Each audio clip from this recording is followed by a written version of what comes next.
Bonsoir à tous.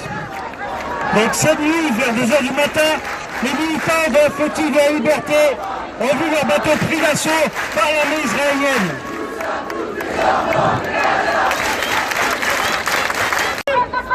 Donc,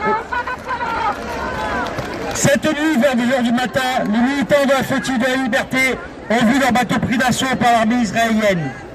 Une agression injustifiable de plus de la part d'une entité coloniale et génocidaire. Parti de Sicile le 30 mai avec un équipage de 12 personnes dont 6 Français et des personnalités comme Rima Hassan et Greta Thunberg, le navire Madeleine s'était fixé pour objectif d'apporter du ravitaillement humanitaire à Gaza.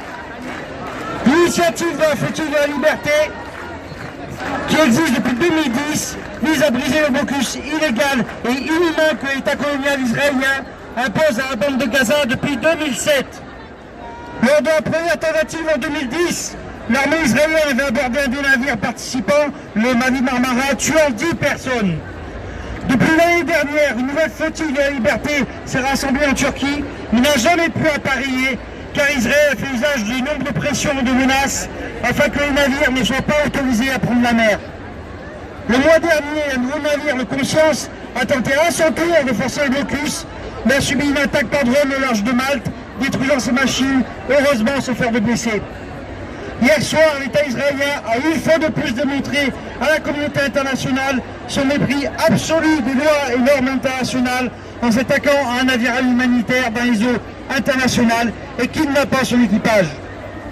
Les militants de la flotille de la liberté savaient les gestions prévues car Israël avait lancé des menaces sans équivoque contre leur navire au cours de la semaine passée.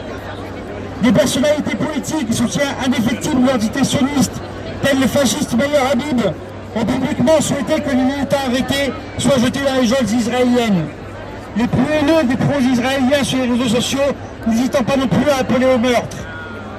Malgré le fait que tous les médias ont jeté l'opprobre sur les soutiens de la Palestine depuis 19 mois et la répression systématique de tous les pays des militants, les volontaires de la flotille de la liberté ont permis à leur niveau de démontrer que la solidarité des peuples avec la Palestine ne peut être stoppée. Ils peuvent nous arrêter, nous condamner, rien n'y fera, il y aura d'autres flottilles, encore et encore, jusqu'à ce que le blocus s'effondre.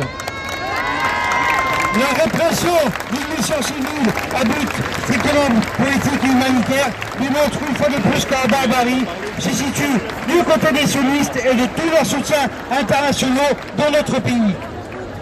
Alors où certaines chancelleries occidentales commencent à émettre des protestations timides sur le plan diplomatique, cela montre une fois de plus qu'il ne s'agit que de discours hypocrites, jamais suivis d'actes ou de sanctions. En témoignent les récentes livraisons d'armes stoppées à Fos-sur-Mer par l'action des dockers menée par leur syndicat CGT, rejoints à la suite par leurs camarades de GEM et leur syndicat USB, tous deux affiliés à la Fédération syndicale mondiale. Sébastien Lecornu, le ministre, notre ministre, interrogé sur la vente d'armes à un pays après le génocide, a même osé assumer ce fait et la position impérialiste de l'État français.